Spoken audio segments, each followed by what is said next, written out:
Welcome to the Radiate Wellness Podcast. I'm your host, Christy Clemens Hoffman.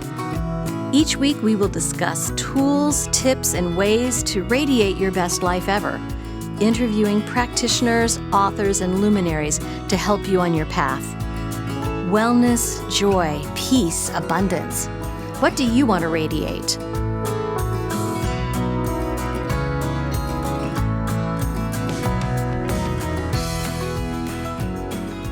Hello and welcome to the Radiate Wellness Podcast. We're going to radiate spooky with Becky Ray of Ghosts A Go-Go. Becky Ray is a writer, public speaker, and presenter on history, the paranormal, and true crime. She has written a book, Kansas City Hauntings, History and Mystery of the Paris of the Plains. Thank you so much, Becky, for joining me. Hi. Hi, thanks for having me. Oh, I'm happy to. I've been so excited for this bonus Halloween episode. I love the paranormal. This is your spooky season, isn't it? It is. It's, I'm spooky year round, but this is the time of year that other people get spooky too. And so I'm busier. Exactly. So you've done a fair amount of research and investigation. How did you get into that? Originally, how did I get into the paranormal? Yeah. I love to tell the story because it's totally true. I was just one of those weird kids that when somebody would say, oh, here's a ghost story, I was like, tell me. And whenever I'd hear about a haunted location, I was like, well, when can we go there? And I was just always putting myself in these locations. And then people would say, oh, you go to spooky places. Tell me about them. And I realized I'd been to so many, I couldn't remember what happened where. So I started taking pictures and taking notes after I went places to keep track of it all. And I'd been doing that for a while before I realized I was doing a thing that other people do. It's like, oh, I was just doing it to be a storyteller. But hey, you know what? This is awesome, too. So that's kind of how I first really got into it. And I really dove hard last part of college and since then. So, yeah. Oh, my gosh. Well, so, of course, you went to college to be a librarian. Well, actually, I didn't. I fell into being a librarian by chain of events. A series of events got me here. I went to college. Initially, I wanted to be a journalism major because I love to write, and I was the editor of a high school paper. And I was the editor of our college paper, too, but they didn't offer that as a major. You could only minor in it. Right. So my degree is in speech theater. So I'm a speaker, performer with journalism minor. Oh, that is so exciting. And you're a part-time librarian as well. So get to do more research, investigate. Oh, yeah. Being a librarian isn't something I ever thought about doing. But once I decided to apply for the job, it was also obvious I've always been in the library my whole life. I loved going to the library. I would spend hours in the library. Before internet, I would have a notebook that I just wrote down things I wanted to look up. And I would go to the library and just go through my list and look up everything on the list. Just, okay, today I'm going to be in this section because this is my subject. And working at the library is just, duh. Why didn't I figure that one out myself? To be around books all the time, and I get to read them, and like, wow, that's awesome. And access to all the research materials, and it's great. Wow.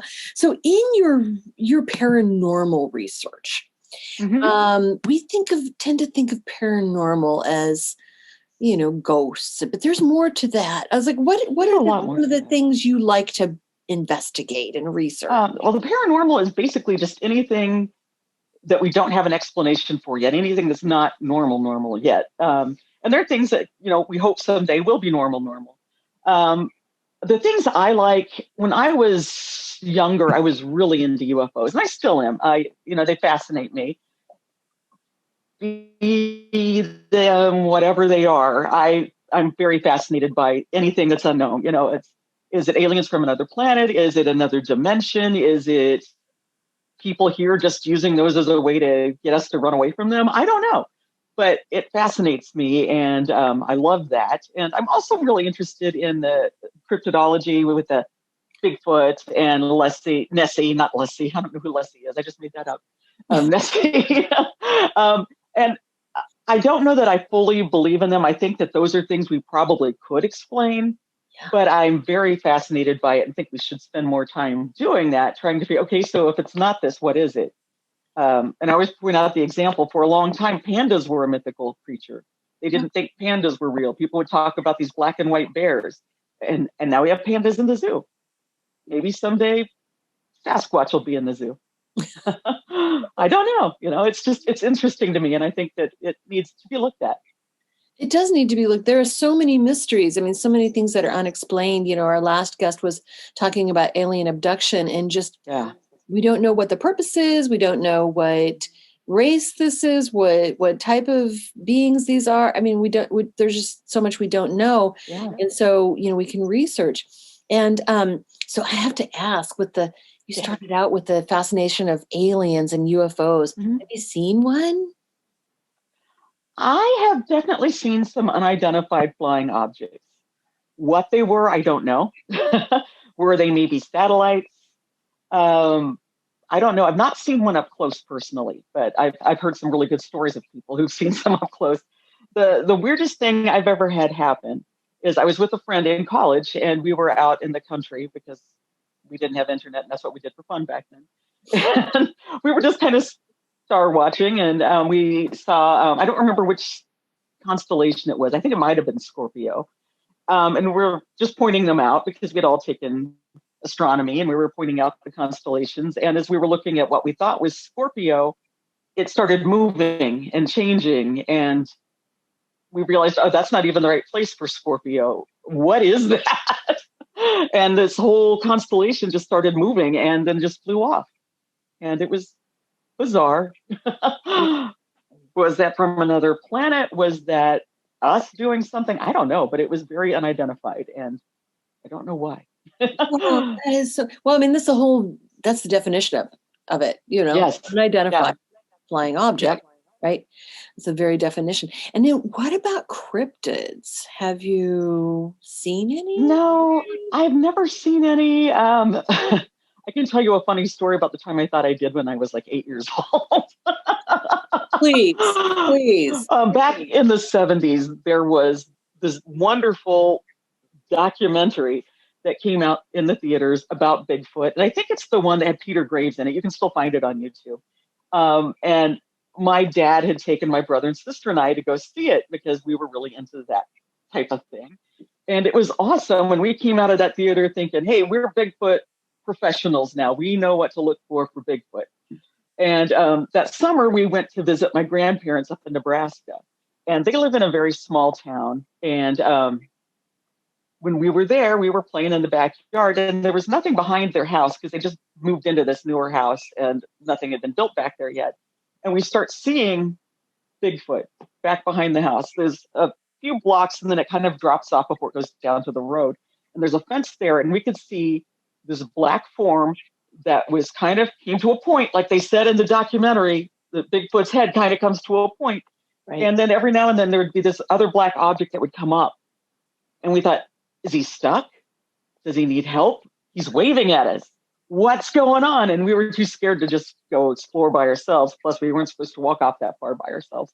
So we went in the house and told my grandparents and my parents, and they all looked at us like, are you stupid?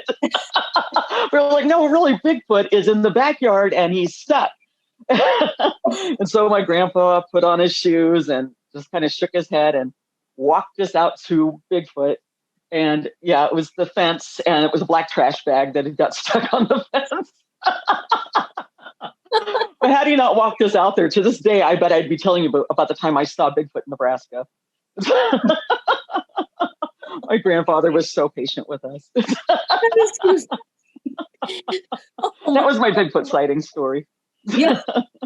Well, that's a good one. Here in the Kansas City area, we've been seeing Mothman recently. Have you been looking into that? Yeah, he had been in. They talked about him all over in Chicago for the last couple of years, and now people are seeing him here. And I live out on the east end of town, and I've heard people talking about seeing it in Oak Grove. And I thought, that's getting too close to my house. People were talking about seeing it near Swope Park, which is too close to my house. Oh my It's God. interesting. You know how it was seen all over Chicago. Now it's being seen here. What is it? What are we actually seeing? What do we see? You know, I've been to Point Pleasant, and Yeah. in the daytime, we saw something that I thought, okay, that's got to be what people saw that they thought was Mothman, and it was the big crane, because when it took off and flew over us, it was freaky, and in the dark, it would have looked like a person. But I don't know what people are seeing here. It sounds different and very spooky. So tell me about what was being seen in Chicago. I hadn't heard that. Just a Mothman type creature being seen around the airport mostly. And I think that was going on last year and maybe 2 years ago too, that people kept reporting seeing it near the airport. Wow. Well, and there was the huge UFO sighting at O'Hare Airport, right, in Chicago years ago. Mm-hmm. In Yep. the 90s. That's probably about the same time this started. Weird. Oh, really? Oh, wow. So for anybody who doesn't know and who isn't up on Mothman, can you tell what that is? Well, this creature was seen in Point Pleasant, West Virginia, which is just right by Ohio. It's just across the bridge. And they started seeing this. They didn't know what else to call it because it had wings and it looked like a man. And they said it kind of looked like a moth. And Batman was a big TV show at the same time. So they started calling it Mothman in the newspaper. And the name has just stuck with it. He's been Mothman ever since. And there in Point Pleasant, people were seeing it. Was kind of the thing to do, was drive out to the old areas where it used to be abandoned military stuff. And people would report seeing him out there. And some people reported seeing him on the bridge. And then the Silver Bridge collapsed and people stopped seeing him. And some people think he was a harbinger warning them that the bridge was going to collapse. And what I think happened was the bridge collapse was just so horrible and so tragic, people stopped looking. They weren't looking for him anymore. I don't think he was a sign of something bad happening, but I just think the bridge collapse kind of takes over going out to look for a Mothman. But people still see him, and people, like we were just talking about, recently have started seeing same type of creature in Chicago and here in Kansas City, and probably elsewhere too. But so this is like I don't know what it is. 6 foot tall, humanoid, big red eyes and scary. Wings. Looks like a man with moth wings. Yeah. What do you think it is? I hope it's just a bird. I don't know. I don't know what it is. I really don't. I have no clue what that is. And it's kind of spooky that people are seeing it places. And I did see a photo. It wasn't a recent one, and I don't remember where it was taken. That was a really compelling photo that I thought, okay, if that's real, that's scary, because that looks like a person. You can see their arms and their legs. And it's in the air flying with these big moth wings. And yeah, it was unnerving. Moths don't look like that. So it wasn't just a bug. It looked like a person with wings. I have no clue what that is. Wow. Do you do any investigations around cryptids, around UFOs? Not really. I do personally, just on my own, do research online and things and keep up with that. But with my paranormal group here, we mostly stick to hauntings and ghosts and things that we can actually go in and investigate. The thing with cryptids and UFOs is someone can see it, but all you can do is take the report. You can't actually go there and wait for it to come back, because it's not gonna. So it's more difficult. It's a different type of investigating. It's more of like after a crime. You just have to go and interview everybody and find out who all was there, and try to get measurements of how big was it, what did it look like, and just document everything. So you can kind of document, like they call it a flap, when a whole bunch of UFOs are being seen at the same time. But it's totally different than investigating ghosts, where if you've got a haunted building, we like people to keep a log of when things happen, who's present when they happen, what kinds of things happen. So we make sure we're there at the time things are happening. Like I always tell people, it doesn't make any sense to be there at 10 o'clock at night in the dark if the only time people see things is at 2 o'clock in the afternoon in the daylight. So, we want to be there when things are happening. But with the hauntings, you can do that. You can go to the location and wait for it to happen and see if you can figure out what it is and prove it or disprove it, or have an experience yourself where, with Mothman, we don't know where he's going to show up next. And the same thing with UFOs. Where are they going to show up next? You can sit outside and wait, but there's no. I mean, you can be waiting on one end of town, and they're on the other end of town. It's harder to schedule that. Yeah, exactly. So you have your own experience. Yeah. Oh, yeah. Sorry, I didn't mean to interrupt you. Yeah. No, not at all.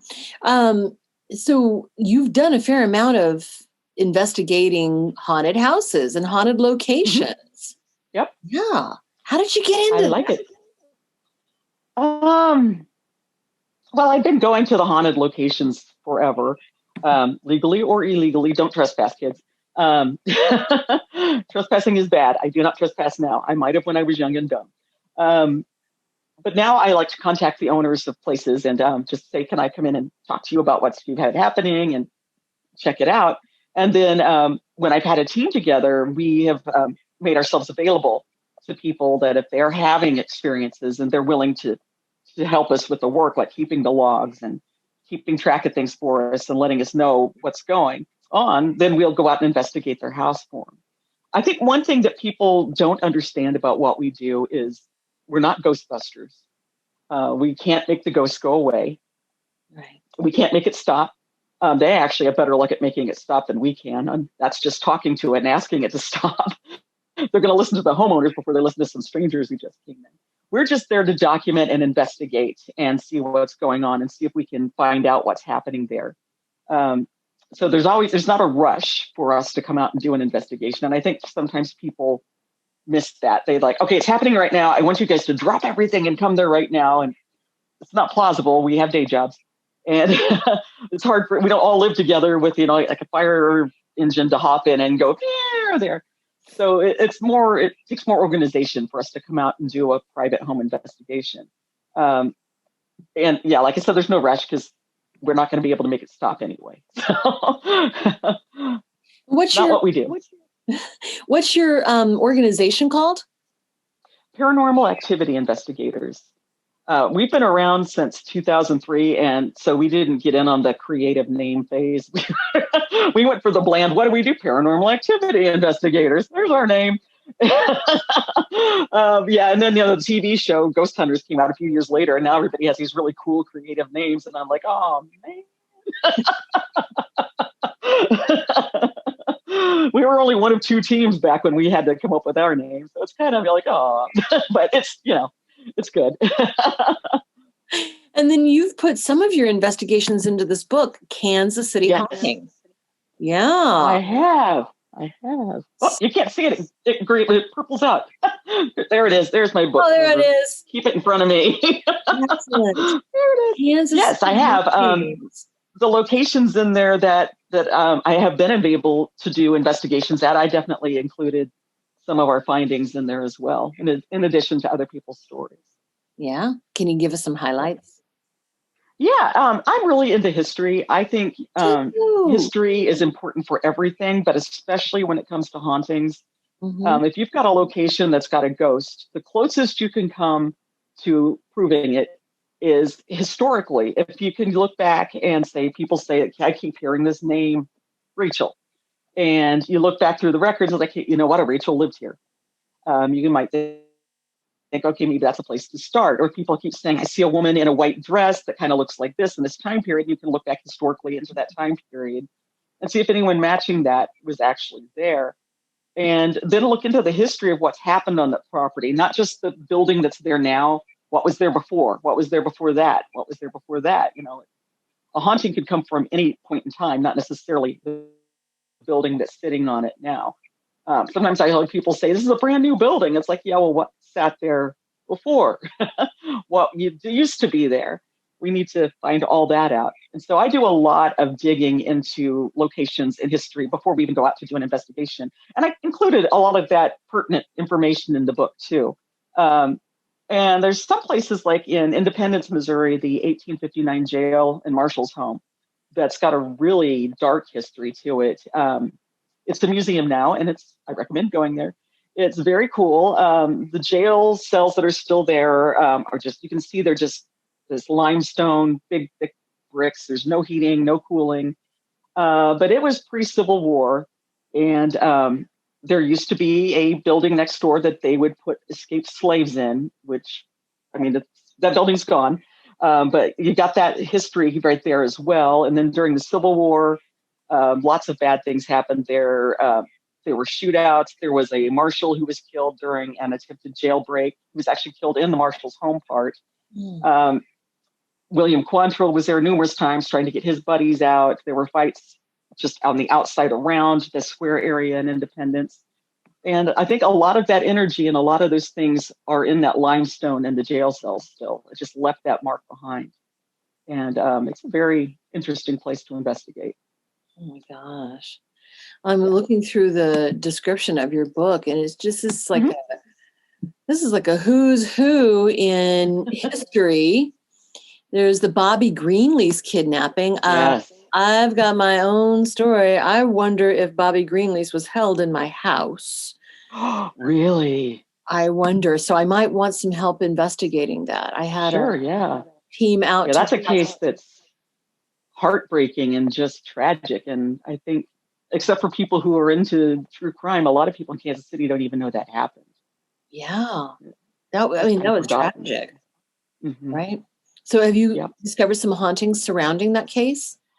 No, I haven't, which I guess is good. The locations are really tough because it's mostly, private school, private homes, and the owners of the property have to be open to people coming in to doing investigations on that. So I haven't really gotten into any hauntings with that, but it's just such an important part of Kansas City's true crime history.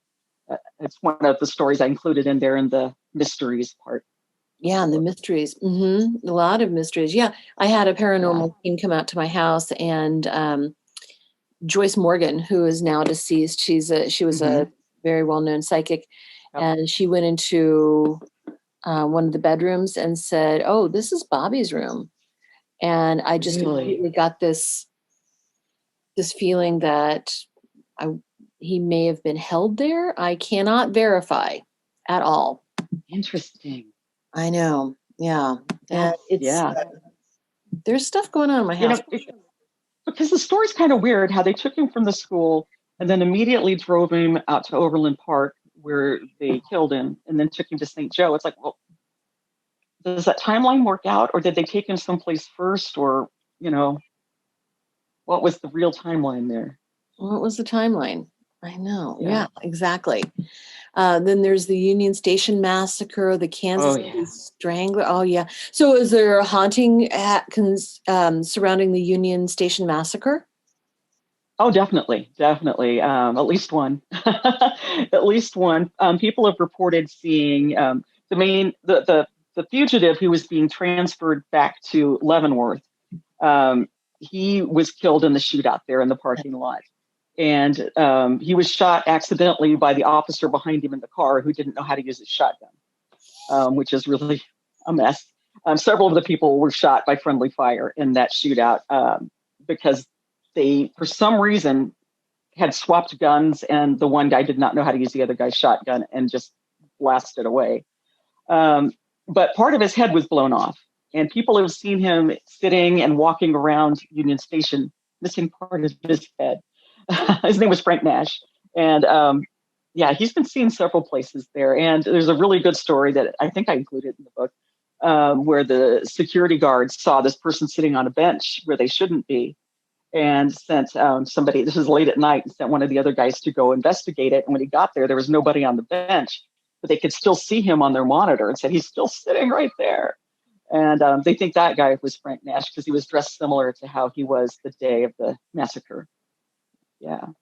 And there's one of the officers, he didn't die in the massacre, but he died later, that they think is there as well. And there's many other hauntings at Union Station.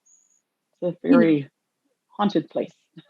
Yeah, you look at these places that have activity, and they're typically places besides homes, but even homes do, that have had a lot of emotion. Yes. A lot of energy in them. Right. Mm-hmm. Good energy, bad energy. Like theaters are almost always haunted. And as a theater person myself, we think that that's because people love what they do and they they put so much passion and energy into their work that when they're gone, they've left that mark there in the theater. It might just be residual, might just be a imprint they left behind, but it was a place they loved. So that's where they're seen, as they're back there in the theater. So, it works both ways. Horrible tragedy, very happy memory. Anything without a lot of emotion can leave that mark behind. Yeah. So definitely something like a big train station where people are coming and going, saying goodbye and coming home. And it was its most popular during World War II. A lot of goodbyes that were permanent goodbyes, and a lot of people coming back with what they called shell shock back then, but now we know it's PTSD. A lot of emotions going on there. Wow. Yeah. So you talk about the Kansas City Strangler and the Bridge murder case and the Prospect murder killer. I haven't even heard of these. I bet you have. You just probably didn't know that the newspapers gave them those fun names. The Prospect Corridor one wasn't that long ago. So, But we have a lot of serial killers in Kansas City, and probably do right now too, which is unnerving. Unnerving. I didn't really think about that till I started looking into it, and I was like, here's another one. Here's another one. Here's another one. Here's another one. I was like, okay, this makes me feel like I need to carry my taser. Have you heard, speaking of which, have you heard of any hauntings, residual or otherwise, surrounding the Bob Berdella house? Or the Bob Berdella? I have not. And, I knew some people that lived in that neighborhood recently, and they didn't tell me anything. I mean, maybe they did and didn't tell me, which would be bad on them. But because they had I'd want to know that.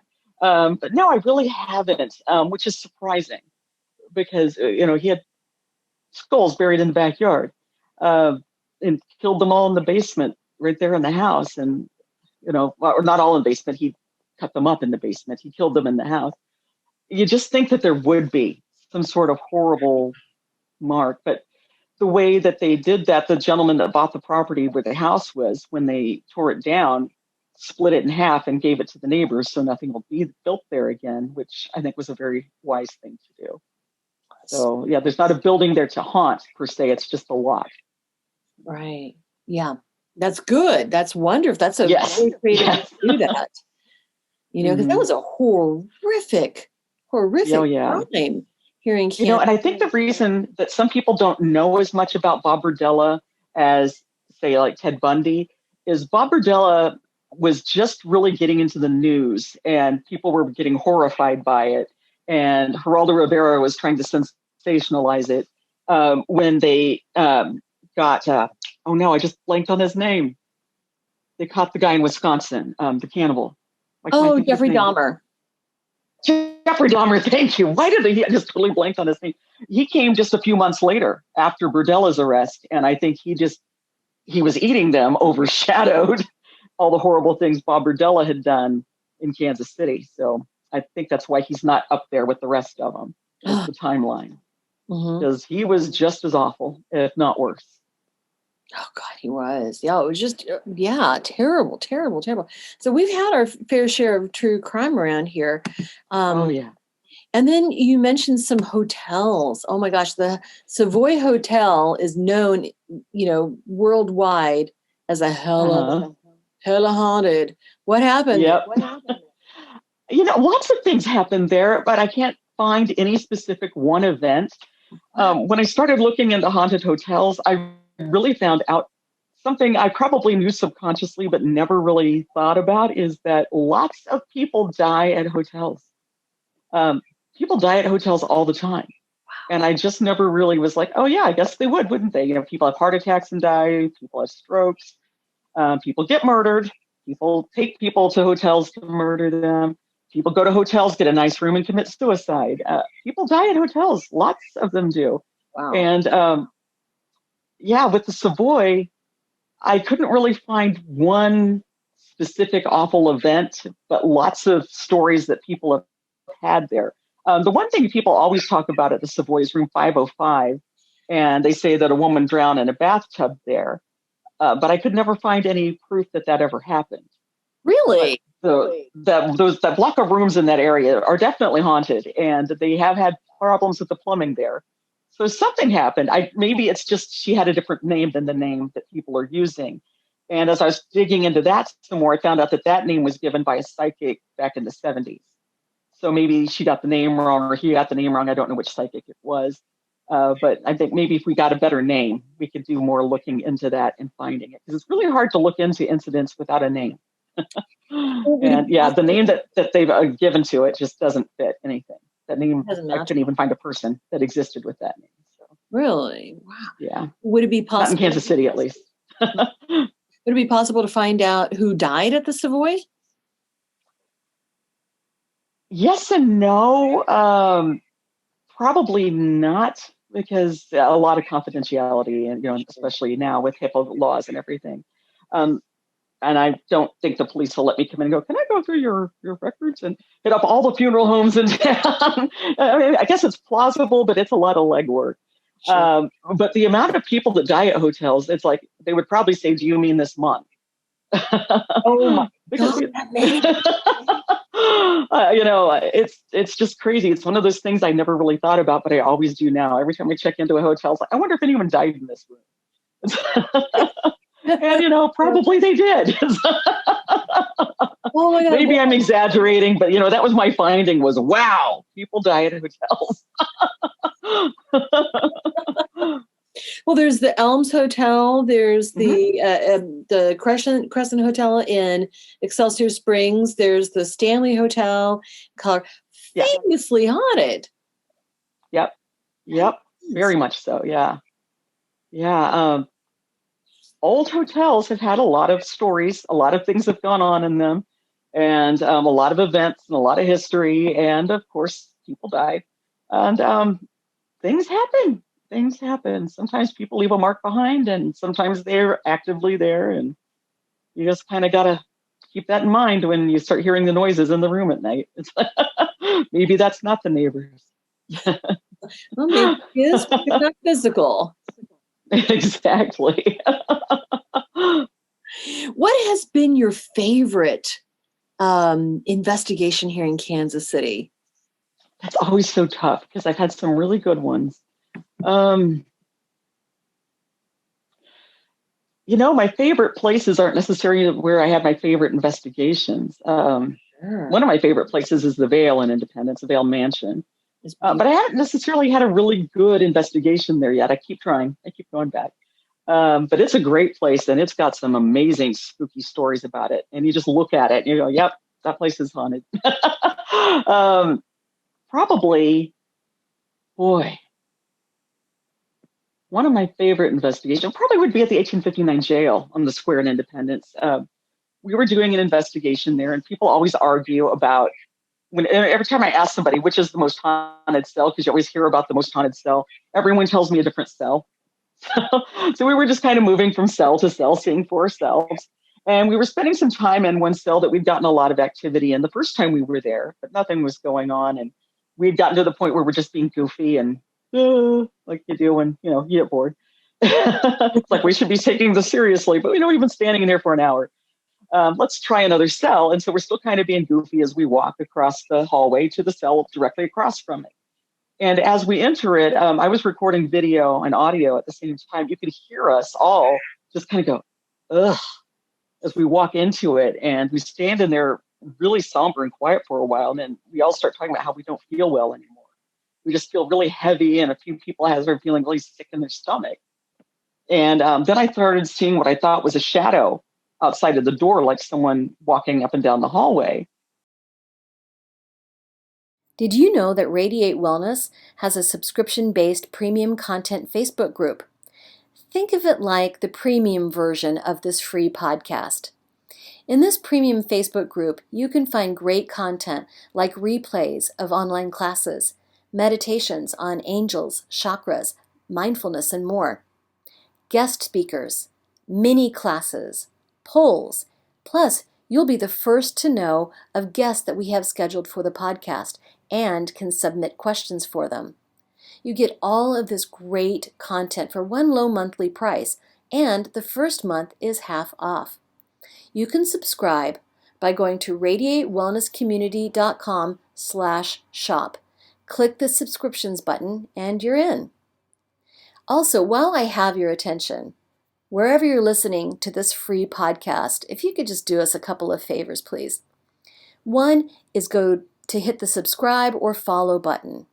Then you'll be notified of all of the episodes we have coming out each week. Also, please rate and review. It sounds really simple, but it helps us to grow our audience when people are looking for great podcasts. And when we grow our audience, we can do bigger and better things and bring you even more great guests. So please do those couple of things, and that will help us grow this audience and this podcast. Thank you so much for listening. And so I pointed my video camera at it, and we stood there for a little while, and then a few of us took pictures, and I took, I think, 3 pictures, and nothing showed up in any of the photos. But when I got home and was reviewing my video, when I took my 3rd photo, there's this weird thing that appears in the hallway. And I just call it a weird thing because I don't know what it was. I couldn't really even tell you what size it was. Maybe about this big. And it looked like, I thought at first it looked like a playing card. And I still kind of think it looks like a playing card. But other people think maybe it looks like a keyhole. And it just showed up that one time. It wasn't like, somebody's red eye from their flash, because it was my 3rd picture. And that's the only one that happened in. And we've been there several times and tried to recreate it, and we have not been able to recreate it. And I've never seen this happen anywhere else using the exact same equipment. Don't know what it was. If someone was there trying to show us something, I'm sorry, I missed the message because I don't know what they meant with that. But it was weird, and it was kind of really exciting to see that, because I always record video, and rarely do I get anything I can't explain on it. Normally my video is just to document what we're doing. I've got a better chance of catching us going, oh, something weird just happened, than actually catching to something weird on video. So I use that as my documentation. So I wasn't expecting to see that. And then I was like, what was that? Rewind, what? This is back in the 8mm days. And so it was, rewind the tape. And it's just kind of one of the cooler investigations, because we all had that experience. And then I got that on video. Oh, that doesn't always happen. Oh, yeah, absolutely. Even on ghost hunters shows, there are just hours and hours of footage that nothing happened. Nothing, yeah. And I think sometimes people forget that on the TV shows, it's normally a whole weekend's worth of investigation condensed to a half hour to an hour. Things don't happen that quickly. Paranormal investigation is a whole lot of sitting around waiting for something to happen, and nothing happens. You could be at the most haunted location, someplace where you've had crazy things happening before, and you could be there for 12 to 24 hours and nothing happened.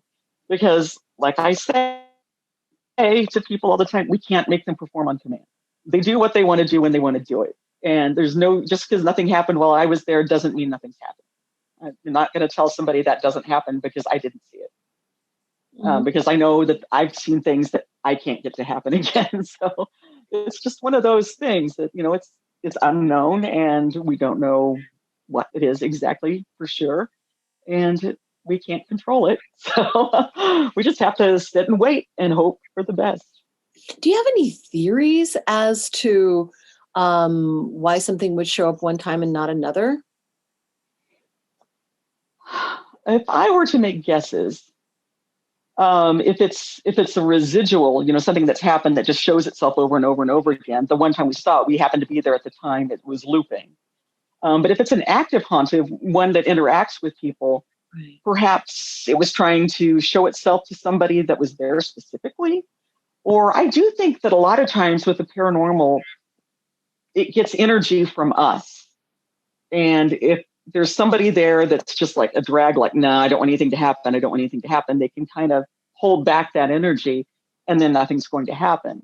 But if everybody's kind of like, something could happen, I want to be a skeptic. I don't want to think, yes, something's going to happen, or no, nothing's going to happen. You got to be that middle of maybe something could happen, and just have that energy available. And sometimes it's a little more active if you have the right group of people, versus a group of people with maybe some people that are just like, no, I don't want to be here right now. So I think that makes a difference too. Oh, and I had an experience in Kentucky where I don't see things normally because I'm not psychic, but I saw something that looked like a solid child. And what I really like about that experience was not only was it one of the very few times that I've seen something I couldn't explain, everybody that was there saw something, but all of us saw something different. Like I saw a little boy, solid, looked like a real little boy. Some other people just saw a blur of light. Some other people saw a shadow. Some other people just heard a noise. One guy just felt it when it bumped his hip. And I think that was really cool because I know what I saw and the other people there saw things, but none of us saw the exact same thing. And I thought that's really interesting, which makes me wonder sometimes when somebody says they see something and somebody else says, well, I don't see anything. Doesn't mean it's not there. Exactly. Because we all have different We perceptions. all see, I think, what we're capable of seeing at the time, maybe, or what it wants us to see at the time. Mm-hmm. Well, and I know that in my own work, because I'm a working medium too, and so I know that we all have different ways that we perceive. So some of us are more visual, some of us are more auditory, some more kinesthetic, some are more, cognitive. So exactly. Yeah. Yeah. Some people definitely are more open than others, whether they want to be or not.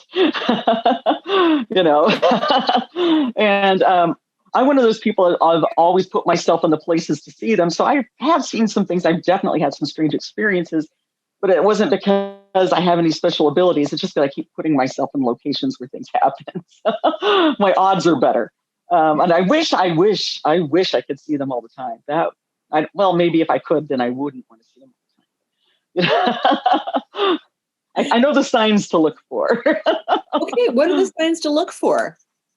Well, to me, most of the time, it's, that paranoid feeling like when someone comes in the room behind you and you don't know who it is yet. It's that feeling like, okay, there's an additional somebody in the room that's not, I'm counting us. I feel like there's 5 people and I only see 4. Somebody has joined us. We were at one location in St. Louis where we went from one room to another, and I always do a head count to make sure we're all there. And I was like, we're missing someone. And I was like, no, we're not.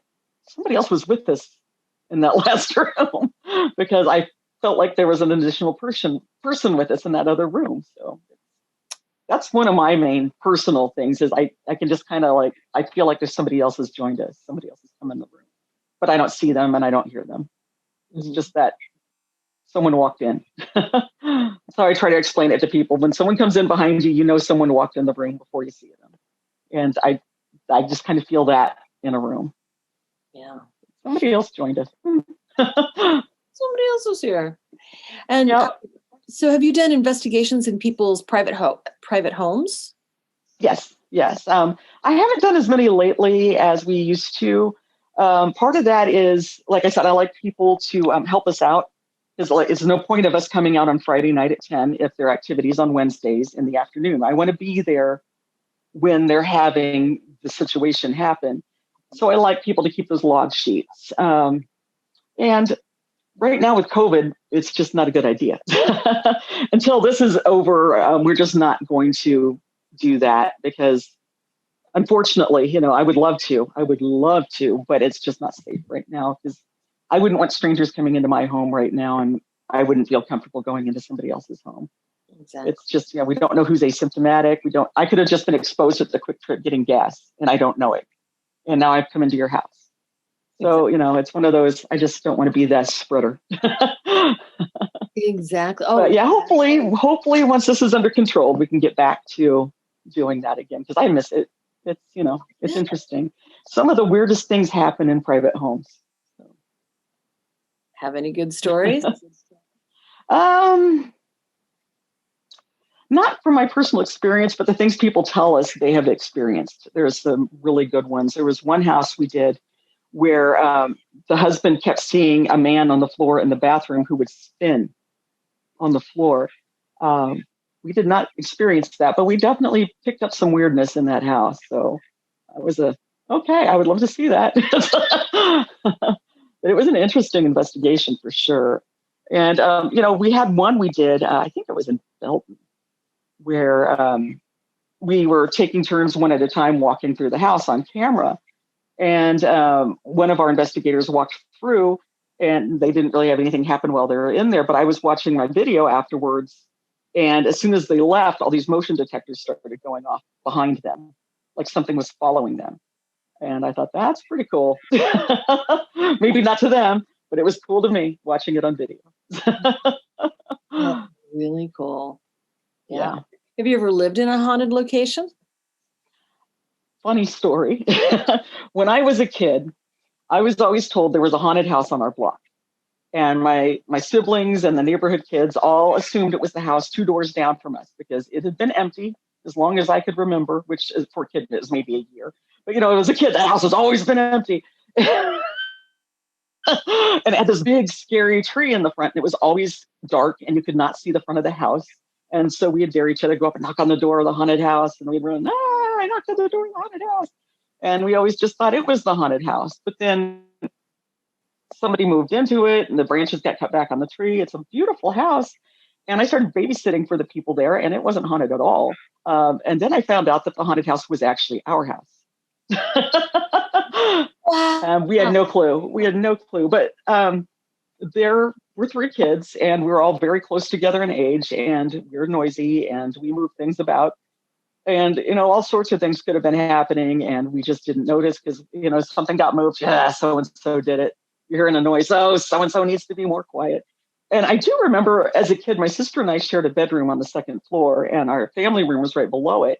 And my mom and dad would yell up to us, you girls need to stop playing around and get to bed. And we're like, we are in bed. And they're like, we can hear you. And we're like, you weren't doing anything. And now that my parents live in that same house by themselves, they'll be sitting in the family room watching TV at night and they'll hear furniture moving around upstairs where nobody is. And I heard it one time when I was there and I thought, what was that? And they said, yeah, we know. And my brother, when he was a little kid, he had a room that was downstairs and he always said there was a man in his closet. And we made fun of him for that. And now that's one of my parents' guest rooms that I stay in when I go visit. And there's a man in that closet. I'll wake up in the middle of the night and I'll feel like there is somebody standing in front of that closet door staring at me. And I'll just be so crazy paranoid until I can turn the light on. It's like there's a man, a big dark shadow figure of a man standing right in front of that closet door. And I've seen it, I felt it, and I believe my brother now. Sorry, Mark. Have you done an investigation in that house? We have not. I thought about it. I thought about maybe trying to record some EVP or something to see, but I just haven't actually done it yet. So maybe I will sometime when I'm there. Oh, that's so cool. So EVP. So if the people listening to this probably know what that is, but just in case, can you walk us through that? Just in case. A lot of people do know. They used to not, but with the TV shows, they do it on a lot of the paranormal TV shows. It's electronic voice phenomena. And I tell people I change my mind about things all the time. Like I'll say, I don't believe in that. And it's like, oh, now I do. EVP is one of those things that initially I thought that's a bunch of bunk. When I first heard about it was back in the 70s. And they said you had to have the white noise going in the background. And they'd say, turn your TV to between the channels. Because back then you'd get the snow, this white noise from the television. Or turn it to the radio between stations so you don't have any voices or anything. I thought, well, they're just picking up the radio waves randomly. And that's not real. And I thought, But then I started recording audio when I was doing investigations. And the thing with EVP, electronic voice phenomena, is it's voices that show up on the audio recorder that we didn't hear at the time that we were present. Like we'll be talking and then there'll be another voice in the background. And I was recording a walkthrough with a woman in their house that they were having weird activity in. And it was just she and I. Everybody else was down in the basement and we could not hear them. No TVs or anything were on. And she's showing me around the house and she says, okay, this is the doorknob we see jiggle. And sometimes we see this, and that's about as exciting as it is. And I'm going, and I'm making notes. But I would record my interview and then I'd go home and transcribe it. So I had my transcriber headphones on and I'm transcribing away. And as she's telling me about this doorknob, I start hearing 2 men shouting, arguing, screaming at each other in the background and saying a lot of really awful things. And it really caught me off guard. And I shared it with my teammates. And we really kind of got it isolated and listened to it. And there's at least 3 voices in and there's two men arguing, and there at one point you hear a smack, like somebody gets slapped, and there's a woman's voice in there too. And at one point, the one voice says, "Give me my daughter back." And I can guarantee you there was not a fight of any kind going on when I was recording this, because I was bored. I was like, doorknob jiggles. Yep, got it. And we played it for the homeowners. They don't know the voices. But that the house they were in was built on an old farmstead in Leawood. And the house itself, the guy that initially built it worked for Microsoft. And so it had massive amounts of electricity in it. It had, I think, 6 breaker boxes to this one house alone, because he had all that set up for his equipment. And I don't know if all of that energy from those breaker boxes and all the electricity throughout the house just made it an ideal place to conduct that. And maybe those voices were from something in the past, from the old farmstead. We don't know, but it was very intriguing. And from that moment forward, because I recorded it myself, I believe in EVP now. And other people play me things that's like, that's interesting. Oh, that's cool. And even if I'm there, I'm like, okay, I was there. I know that wasn't said. But, if I wasn't there, I don't know for sure. I have to trust people. But since I recorded it on my own, it's like, okay, that's bizarre. I believe that's a thing now, because we did not hear it, and it's clearly there. Wow. Now, I always like to be practical about these things. Could that have been a baby monitor that you were picking up something? Okay. Nope, they didn't have, their kids were teenagers. There was no baby monitor in the house. I thought was it a radio thing? But I can't find anything but 2 people fighting and smacking a woman, and there's swearing involved, so probably not on the radio. I just haven't found anything that matches it besides that, and nobody that recognizes the voices at all. Oh my God. These EVPs, and I've never had anything like that again. That was my big exciting EVP, and I've never caught another one like it since.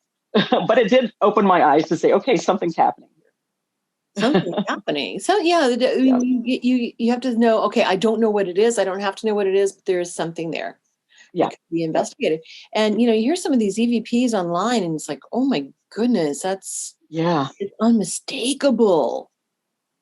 Yeah. Wow. That's what I try to tell people is, if you have to amplify it up really loud, it's probably not good enough to share.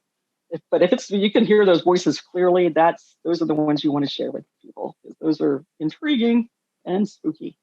Is that recording up somewhere that we can hear it? Yes, it is on my team's website, which is kcghosts.com.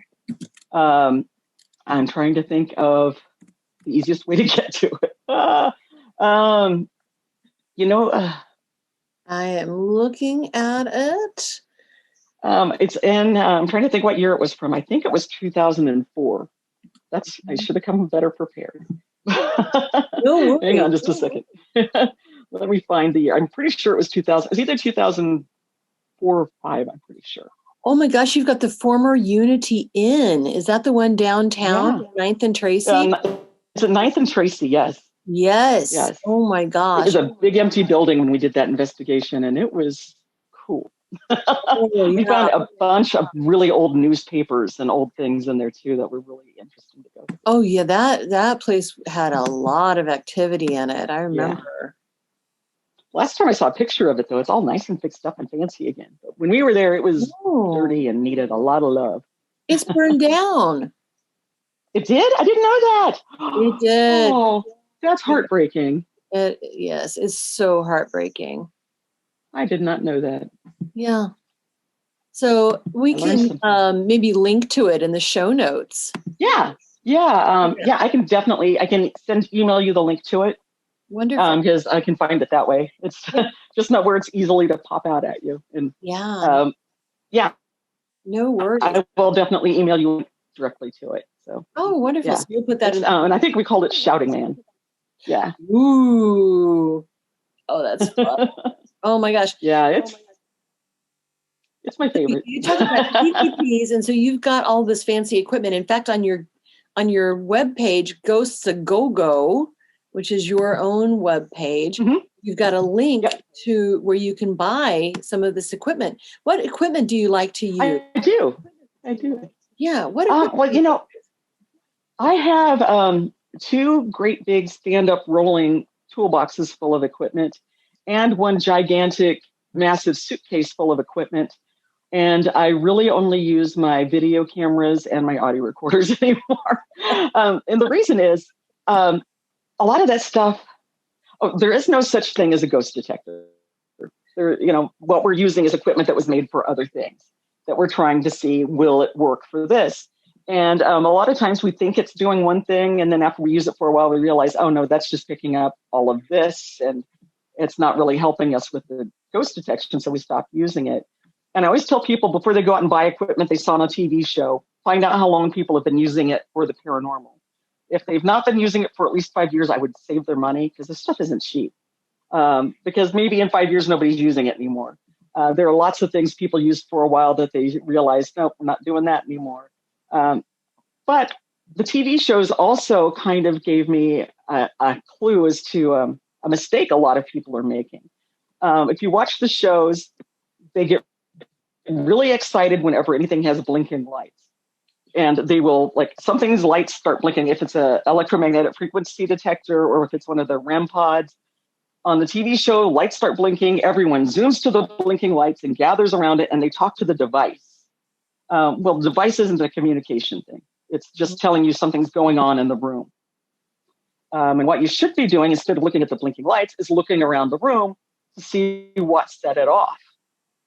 And why is it going off? And the example I use is if you're sitting in your house and your doorbell rings, do you run to the little box on the wall that it rang, where the sound came from, and start talking to it? Who's there? What's going on? Or do you go to the front door to see why it rang?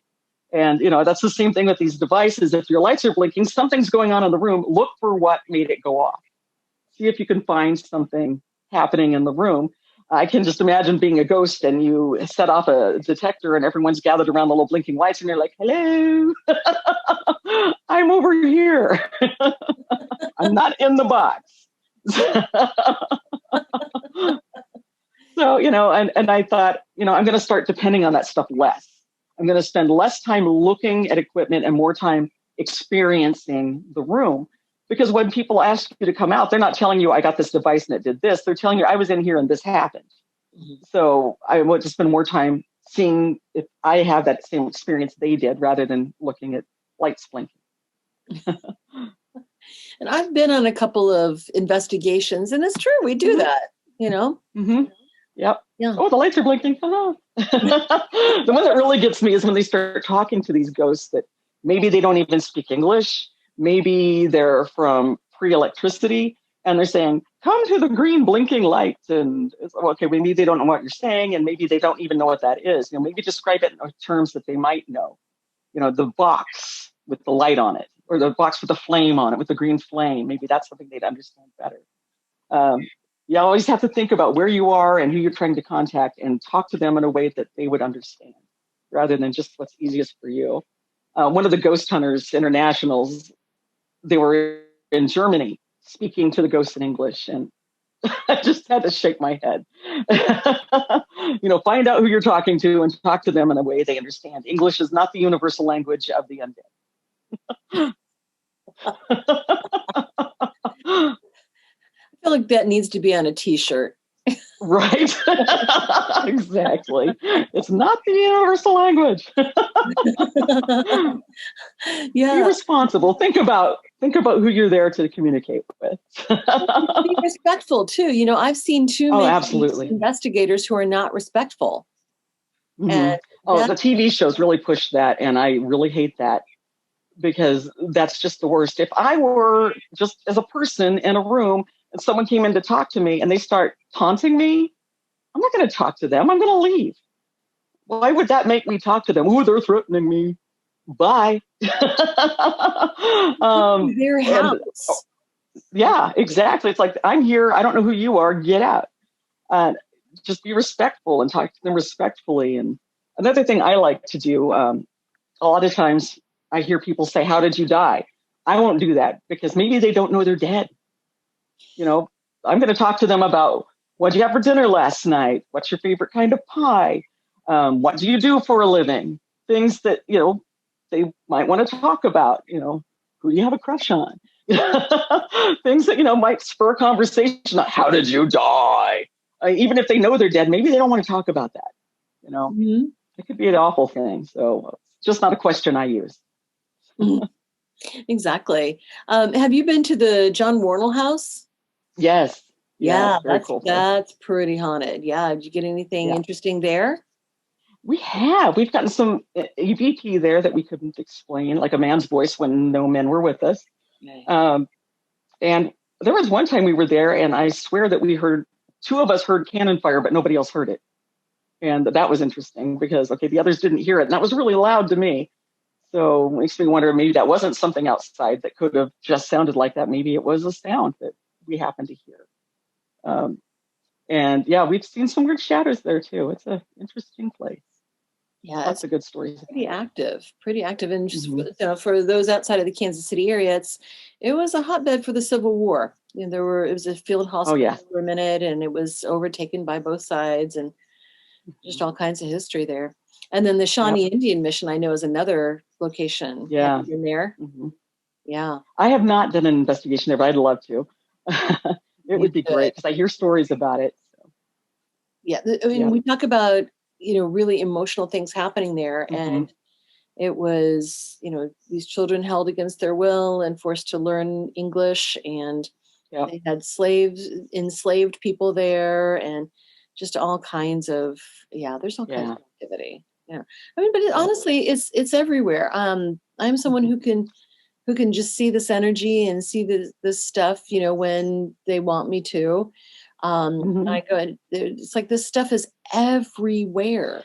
I try to tell people that too. It's like, where can I go to see a ghost? You can go home and just talk to them. There's something there. I guarantee you, they're around us all of the time. They're here. We just don't always notice them. We don't always bump into each other. No, I always talk about how it's kind of like, you've got these dark, infrared glasses. It's like, you can't see these things with your naked eye, but if you put this on, you're allowed I didn't hear that. Sorry. Oh, so sorry. So it's like, if you've got, these night vision goggles or infrared glasses, something like that, you can't see these things with your physical eyes, but, these devices allow you to see things that you wouldn't normally be able to see. So these things are around us, just in another dimension. So we just can't necessarily see them with what we have. Oh no, did I lose you? To start the recording again. We had just a bit of a technical glitch there, which is so funny. And Becky said, the ghosts heard me talking about them and they took me away. But we're joking. I just said they're everywhere. And then I was like, wait a minute, what's happening? Everything's gone choppy. But that happens, doesn't it? Yeah, it does. It does. Yeah, they definitely interfere they can drain batteries. They can interfere with anything electronical, which is kind of why we think that maybe they get energy from that as well too. Is maybe they're pulling that out to try to make something happen where they can make a sound or let us see them or whatever. So, that happens a lot. They mess with equipment, intentionally or not. We don't know that yet. They do. They really do. Yeah, and in some of the UFO investigations that I've heard of, that you might take this incredible footage, you get home to transfer it to your computer, and it's gone. It's gone. Yeah, it's like you didn't even record it, or it's all white, or it's all blank, or or sometimes you put it on your computer and then there's nothing you saw as you were transferring it, but once it's on there, it's gone. Yeah. What? How? Why? I know. We were just talking about how it's around us all the time. It's like we live in this paranormal soup that we can't necessarily perceive, but once you kind of clear away and get the night vision goggles or the infrared or something, some sort of way, maybe the EMF detector, things you don't normally see. And I do think also it's important to be looking for it, because I think as adults, we've trained our brains to shut so much out of outside noises, distractions, things going on. And I think things happen that we just don't notice because we're not looking for it. It's like, like I mentioned earlier, like oh, that sound is just the roommate, or the cats. The cats are knocking things over. It's like, you don't look, oh, the cat's asleep. Yeah, the cats are right there. We just, as adults, we've trained to filter so much exterior noise pollution and things like that out that we're not paying attention to all the things we probably should be. I think that's why kids see things more than we do. They haven't trained themselves that yet. So. I was just going to mention that.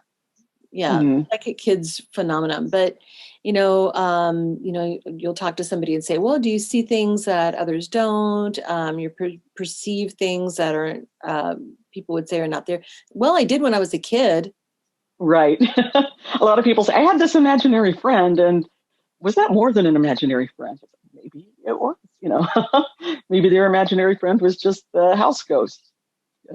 Why would a little kid have an imaginary friend who's an old man? But little kids do. So, you have to think about that. If a kid's making it up, you'd think it'd be somebody similar to themselves, not someone that can't go play and do the things they want to do. It's an interesting thing to think about and to look into. Absolutely. Yeah, absolutely. And, kid hauntings are kind of a thing too. Just kind of mention that kids will often find themselves being ghosts or being, haunting. Yeah. I have a hypothesis on that. It's not, because I know some people get really sad when you say kid ghosts and they think, oh, that's so tragic. But I don't necessarily think that they died as a child. I think maybe they're haunting as the way they remember themselves when they were the most happy. And they were happiest as a child. So that's how they appear to us, is as a child. I can't prove that. It's just my hypothesis. But I think sometimes that's the way it is, because you look, it's like no children were here. No children died here. But maybe the children are the other people just showing themselves the way they were happy, the way they want to be remembered. We don't know. It's an interesting thing. Yeah. I mean, why not? Because and it's not as sad as, wow, this place is full of kids. It's a little different. It's a little different spin on it. It makes you look into it a little bit more. Oh, I love that, because we know that sometimes we hear stories of people seeing their loved ones, but they're not old anymore. They're not sick anymore. Right. If they were a limb, they're whole. Yes, exactly. Same type of thing. Yeah, just the way they were happiest and healthiest.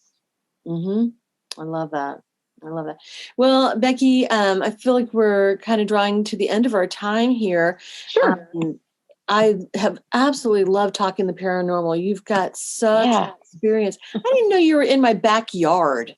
I'm right here. right here in Kansas City.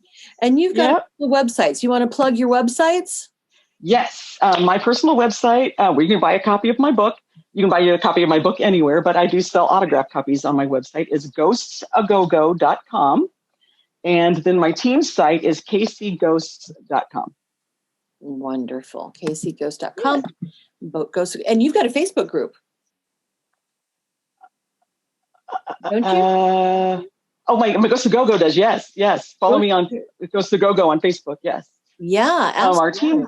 Our team does not right now because we, the whole COVID thing. But I have Ghost to Go-Go on there. Please follow Ghost to Go-Go on Facebook. Oh, that's wonderful. Wonderful. Becky Ray, thank you so much for joining us. The book, again, is Kansas City Hauntings, History and Mystery of the Paris of the Plains. And there it is. Yay. Thank you. Thank you very much. Thank you.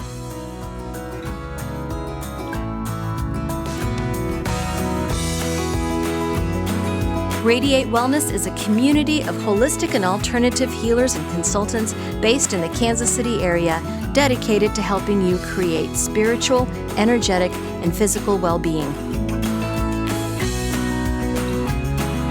To learn more about our practitioners, services, classes, and events, or to schedule an appointment, visit us at radiatewellnesscommunity.com.